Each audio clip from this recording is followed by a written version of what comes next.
अस्सलाम वालेकुम students.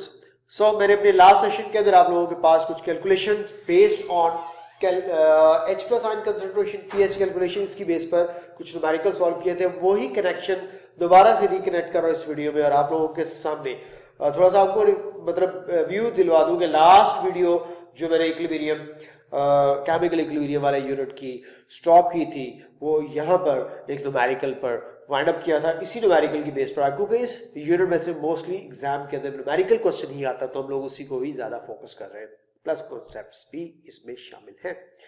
Calculate करनी है आप लोगों ने पीएच 1 मोलर HX और आपको कंडीशन बता दी वीक एसिड और जो जस्ट 1% डिसोसिएट हुआ है। अब यहां पर आप लोगों ने क्विक रिस्पॉन्स देना है, यार वीक एसिड है और 1% डिसोसिएट हो रहा है। सबसे पहले तो आप लोगों को आयोनाइजेबल जो अमाउंट है अंडरस्टैंड उसके हवाले से देखना होगा कि 1 मोलर है और जस्ट 1% आयोनाइज हो रहा है। आपने 1 का 1% फाइंड आउट करना है स्टूडेंट्स। 1 का 1% फाइंड आउट करने के लिए उसको ऑफ कोर्स 100 से डिवाइड और 1 से मल्टीप्लाई करना पड़ेगा। रूल आप लोगों को पता है क्योंकि आप लोग मेडिकल में अक्सर अपनी कैलकुलेशन परसेंटेज की करते रहते हो कि मुझे कितने परसेंट मार्क्स चाहिए।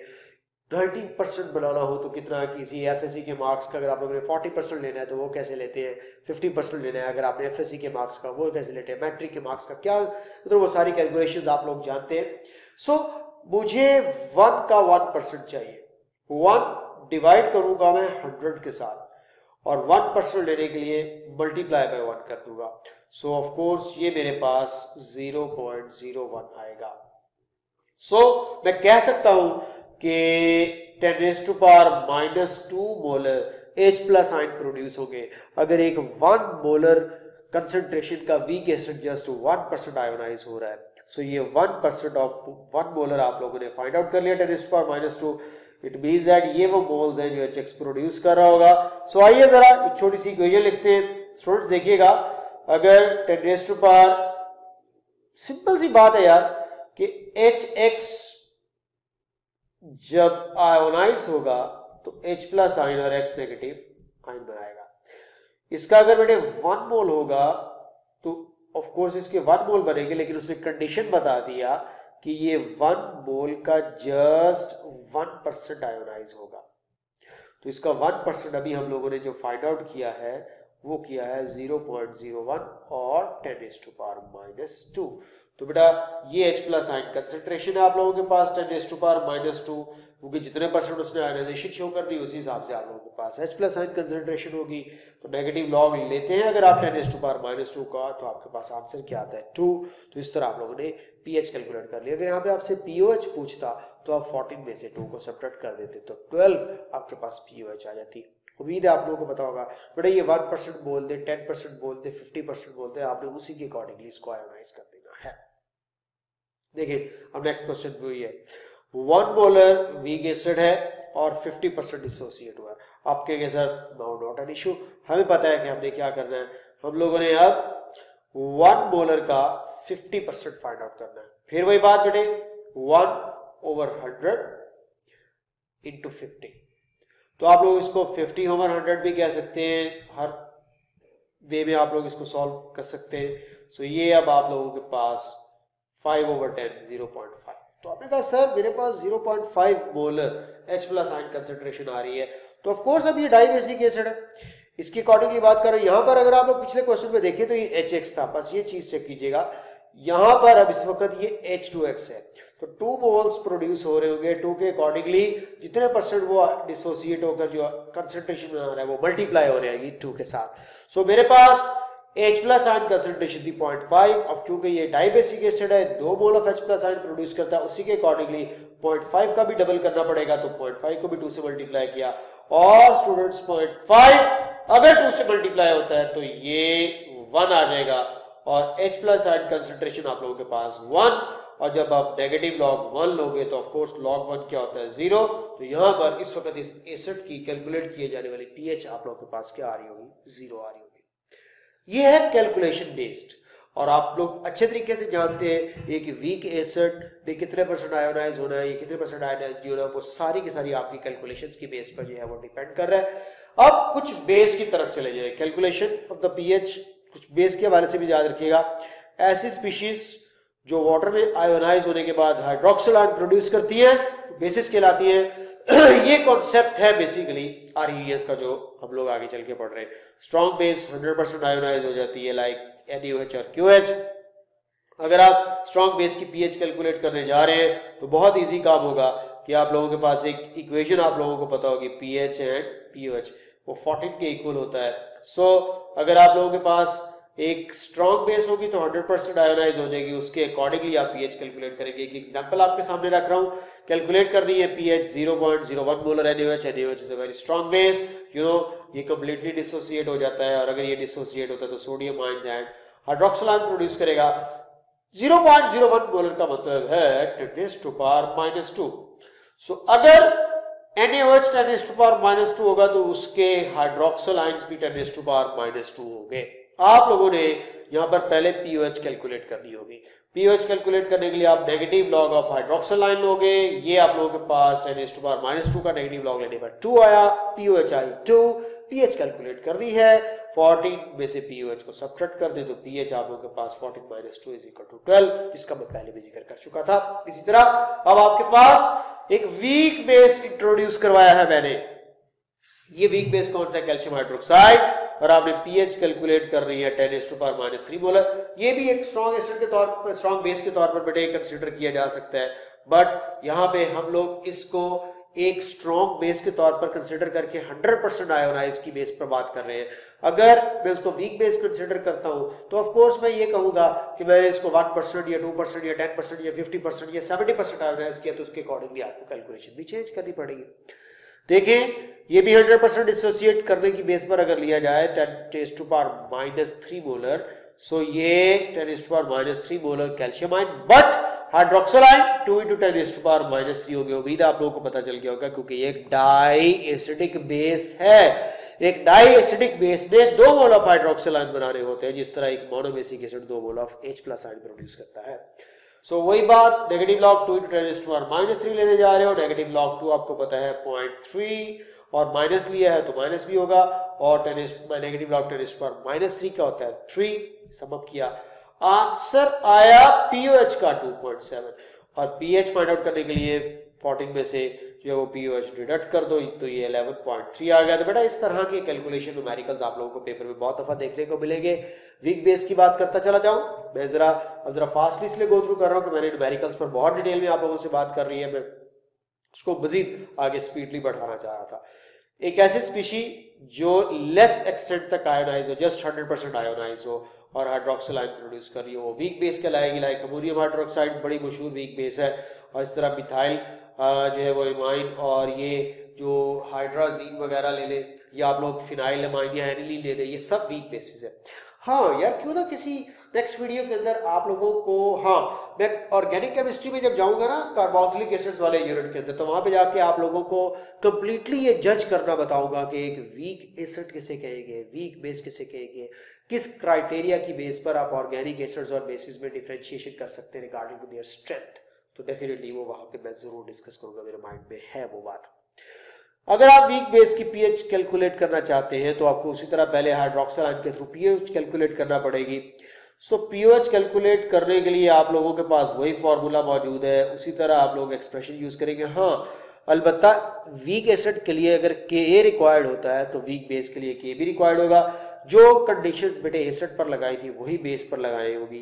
देखो कैलकुलेट करनी है पीएच 10⁻² मोलर NaOH, अगर मैं K भी दे दूं 1 × 10⁻⁴, फिर वही बात NH4OH अगर इतने मोलर होगा तो ये 0 और 0 moles of hydroxyl ion and ammonium ion produce कर रहा होगा अगर टाइम 0 होगा। लेकिन अगर रिएक्शन इक्विलिब्रियम तक पहुंचता है, ये इनिशियल कंसंट्रेशन थी, ये इक्विलिब्रियम कंसंट्रेशन होगी, तो ये 0.01 में से x डिडक्ट होगा और इधर x और x प्रोड्यूस हो जाएगा। अब आप लोगों को पता है कि इनिशियल कंसंट्रेशन ही इक्विलिब्रियम कंसंट्रेशन कंसीडर की जाएगी। रीजन बेटे क्या है? क्योंकि एक वीक बेस है और वीक बेस जितना इनिशियल अमाउंट आप लोग लेते हो अप्रोक्सीमेटली उतना ही आप लोगों को मिलेगा at the time of equilibrium, क्योंकि बहुत less degree of dissociation show करता है, वेरी लेस आयोनाइजेशन शो करता है। जो इनिशियल कंसंट्रेशन आप लोग कंसीडर करोगे या लोगे किसी भी वीक बेस की, वही उसकी इक्विलिब्रियम कंसंट्रेशन कंसीडर की जाएगी। क्योंकि इसमें बहुत कम आयोनाइजेशन हो रही है और एक्स अप्रॉक्सीमेटली नेग्लिजिबल होगा। तो आप लोगों के पास यहाँ पर जो ओरिजिनल कंसंट्रेशन है वो उसी के अकॉर्डिंगली अगर मैं देखूं, क्योंकि मैंने यहाँ पर 0.01 ली है तो यहाँ पर भी मुझे इसको 0.01 ही लेना पड़ेगा और x बहुत स्मॉल है इसलिए क्या हो जाएगा नेग्लेक्ट। तो ये मेरे पास 0.01 मोलर इस वक्त मौजूद है कंसंट्रेशन जो कि एक वीक बेस की है। अब आइए जरा वो वैल्यूज पुट करें। केसी एक्सप्रेशन लिखना तो आता होगा आप लोगों को या केबी एक्सप्रेशन लिखना आता होगा, ammonium ion hydroxide ion over ammonium hydroxide हो जाएगा। एक्स और एक्स बटे आप लोग फाइंड आउट करने जा रहे हो। ये आप लोगों के पास उसी तरह 10⁻⁻6 ये इधर मल्टीप्लाई हो, अगर 10⁻⁻2 की फॉर्म में ये 0.01 यहाँ पे मल्टीप्लाई हो तो ये आप लोगों के पास 10⁻⁻6 बनता है। फिर वही काम दोनों तरफ अंडर रूट ले तो आपके पास x आ जाता है 10⁻⁻3 और इसका नेगेटिव लॉग लेकर इसको POH में कन्वर्ट कर लें और POH आप लोगों के पास नेगेटिव लॉग के पास आ गई 3। तो POH को आप 14 में से सब्ट्रैक्ट कर दें तो आपके पास आंसर क्या आ गया 11।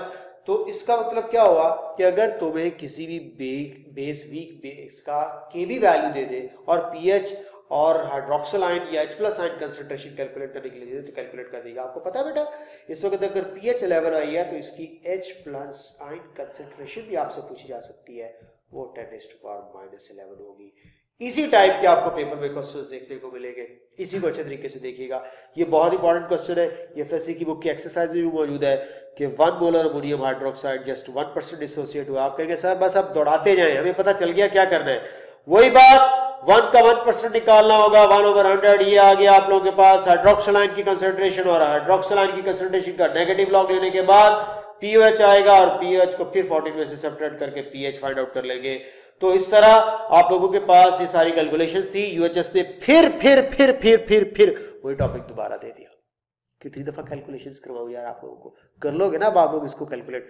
देखिए नेगेटिव लॉग फिर वही पुरानी बातें, हाइड्रोजन आयन पीएच कहलाता है। ये आप लोगों के पास 7 हो तो neutral, less than 7 acidic, greater than 7 basic. ये सारी बातें यूएचएस ने बार बार सिलेबस में लिखी है, क्योंकि मैं सिलेबस की एक लाइन, एक फुल स्टॉप, 1 इंच नहीं मिस करना चाहता, मैं इसलिए दोबारा आप लोगों के सामने ये चीजें सारी रख रहा हूं।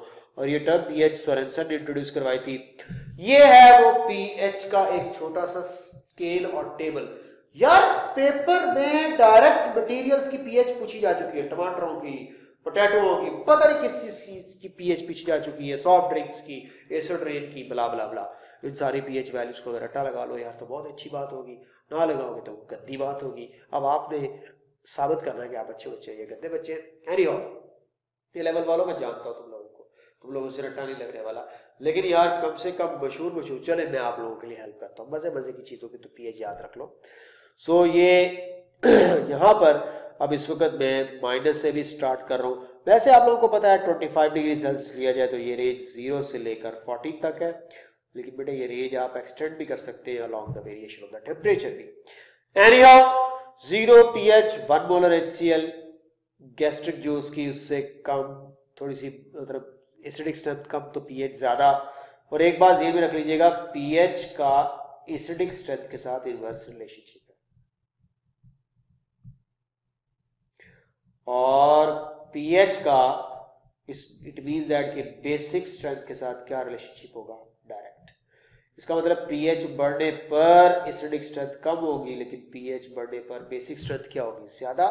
तो ये बेटा 7 न्यूट्रल प्योर वाटर की, और ये ब्लड की बहुत इंपॉर्टेंट है 7.35, ये पीएच ब्लड की होती है। इसके अलावा आप लोग खास तौर पे जो याद रखिएगा लेमन जूस की, स्टोमक एसिड जिसको HCl कहते हैं, वाइन, ये वाइन की पीएच पेपर में पूछी जा चुकी है। कॉफी की रहने दीजिएगा,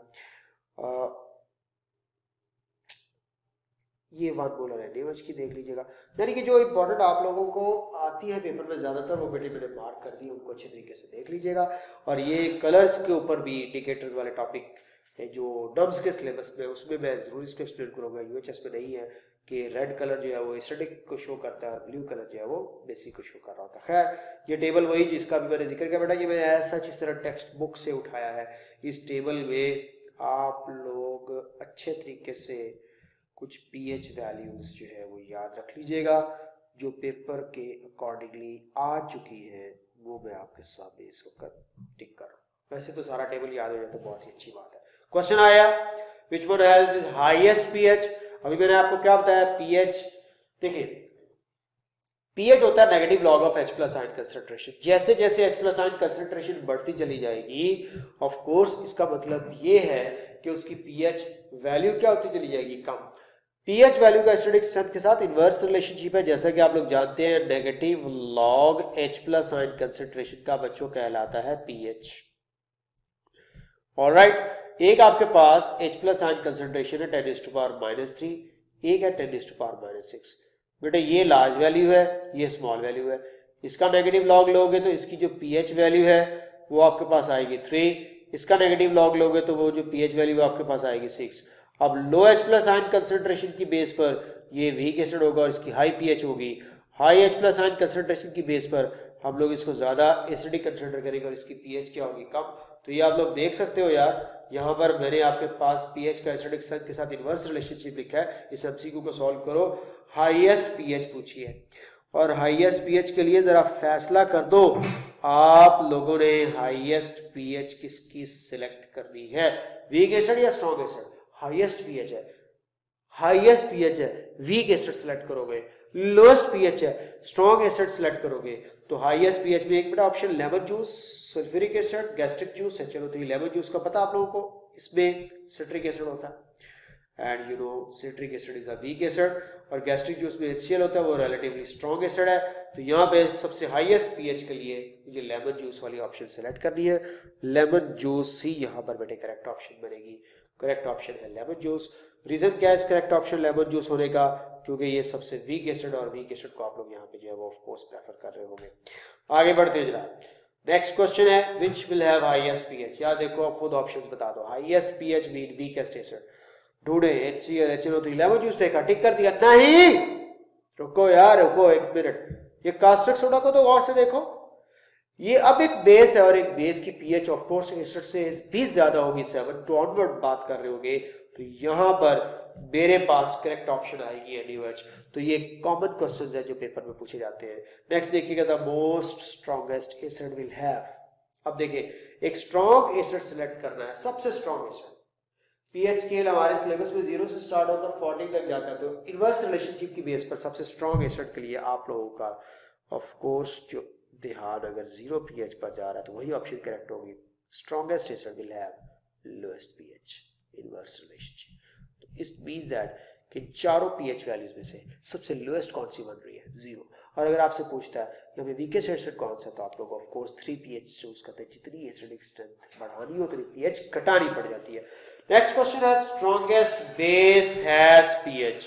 आप कहेंगे सर आंखें बंद करके हम लोग टिक करने जा रहे हैं, थोड़ी सी आंखें खोल लीजिएगा ताकि गलत ना टिक हो जाए। 11 पीएच यहाँ पे आंसर बन रहा है आप लोगों के पास, क्योंकि मैंने आप स्ट्रॉन्गेस्ट बेस पूछी और एक स्ट्रॉन्गेस्ट बेस के लिए सबसे हाईएस्ट पीएच रिक्वायर्ड है। 14 होता तो उसको सिलेक्ट कर लेता मैं। आइए जरा कुछ और कैलकुलेशंस पे बात हो जाए। कैलकुलेट कर रही है पीएच 0.05 मोलर H2SO4 सॉल्यूशन की। बेटे अब आप लोगों को ये खुद प्रैक्टिस करनी पड़ेगी। डाइबेसिक एसिड है 0.05, ये आ चुका पेपर में। तो बेटा 0.05 अगर 2 से मल्टीप्लाई होता है तो आप लोग जानते हैं 5 2 10, तो ये हमारे पास 0.1 मोलर कंसंट्रेशन बन रही होगी। और 0.1 का मतलब होगा 10⁻⁻1, और आप 10⁻⁻1 का अगर नेगेटिव लॉग लेते हो तो वो क्या आएगा, 1। तो इस तरह 0.05 मोलर H2SO4 की पीएच बन जाती है 1। आप लोग इसी के अकॉर्डिंगली इसको जो है वो सॉर्ट आउट कीजिएगा।